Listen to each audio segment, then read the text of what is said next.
अस्सलाम वालेकुम। आपको पता है कि सूरह यूनुस पढ़े हैं और उसी को हम कंटिन्यू करेंगे। बिस्मिल्लाह। अल्लाह वो है जिसने तुम्हारे लिए रात बनाई, तुम इसमें आराम करो, और दिन को इस तरह से बनाया कि देखने का ज़रिया है। बिलाशुबह इसमें दलाइल हैं इस उनके लिए जो सुनते हैं। 67। वो कहते हैं कि अल्लाह ने बेटा बना लिया है, उसकी ज़ात उससे पाक है, वो किसी का मोहताज नहीं। जो आसमानों और ज़मीनों में है वो सबका सब उसी का है। तुम्हारे पास इस कौल बातिल की सनद नहीं है। क्या तुम अल्लाह की निस्बत ऐसी बातें कहते हो तो जो तुम नहीं जानते। 68। आप फरमा दीजिए कि जो अल्लाह पर झूठ बांधते हैं वो कभी कामयाब ना होंगे। 69। ये फ़ायदे हैं सिर्फ उस दुनिया के लिए, फिर उनको हमारी ही तरफ लौटाएं, फिर हम उनको उनके कुफ्र के बदले सख्त सज़ा चखाएंगे। 70।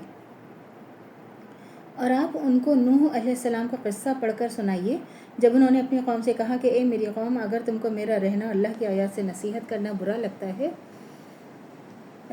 लगता हो तो मैं अल्लाह पर भरोसा रखता हूँ। तुम अपने शरीकों से मिलकर अपनी तदबीर पुख्ता कर लो, और फिर तुम्हारी तदबीरें कोई शुबा ना रहे, फिर मेरे हक़ में कर गुज़रो और मुझे मोहलत मत दो। 71। फिर अगर तुमने मुंह फेर लिया तो मैंने तुमसे कोई मुआवजा नहीं मांगा, मेरा मुआवजा तो अल्लाह के ज़िम्मे है और मुझे हुक्म है कि मैं फरमाबरदार में रहूँ। 72। तो उन्होंने उनको झुटलाया, बस उनको उनके साथियों को जो कश्ती में सवार थे सबको तूफ़ान से बचा लिया और उनको आबाद किया, और जिन लोगों ने हमारी आयत को झुटलाया था उनको गर्क कर दिया।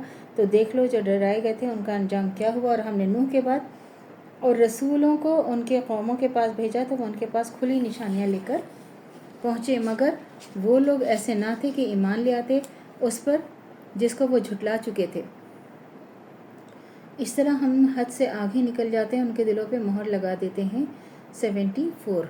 देखिए ये जो हज़रत नूह अलैहिस्सलाम का क़िस्सा ये बता रहे हैं, इसमें बता रहे हैं ना सूरह यूनुस में थोड़ा सा, कि ये सबको पता है कि हज़रत नूह अलैहिस्सलाम ने किस तरह वो कश्ती में जो है वो सबको सवार किया था और फिर ले गए थे।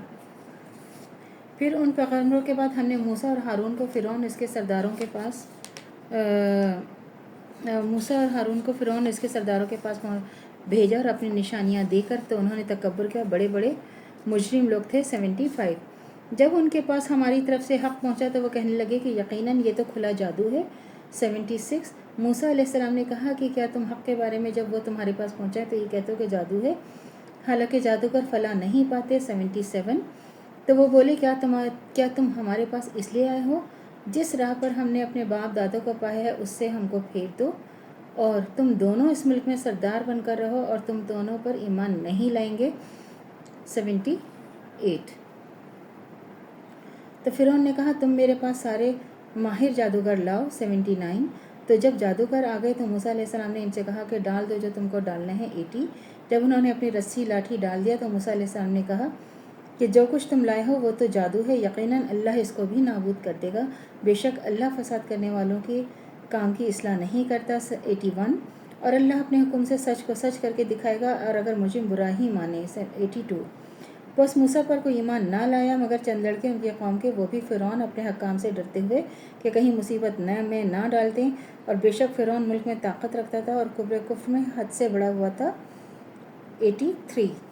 और मूसा ने कहा ए मेरी कौम, अगर तुम अल्लाह पर ईमान ले आए हो तो उसी पर भरोसा करो, और अगर तुम फरमाबरदार हो तो वो बोले हम तो अल्लाह ही पर भरोसा रखते हैं। ए हमारे रब, तो इन जालिमों के हाथों से हमको ना आजमाना और हमको अपनी रहमत के तो फिर इस कौम में कुफ़ार से निजात अता फरमा। 86। तो अल्लाह से दुआ करनी चाहिए जो हमारे ईमान है मुद्दम तो कायम दायम रहे, ख़ात्मा बिल खैर ईमान पर हो। इजाज़त दीजिए।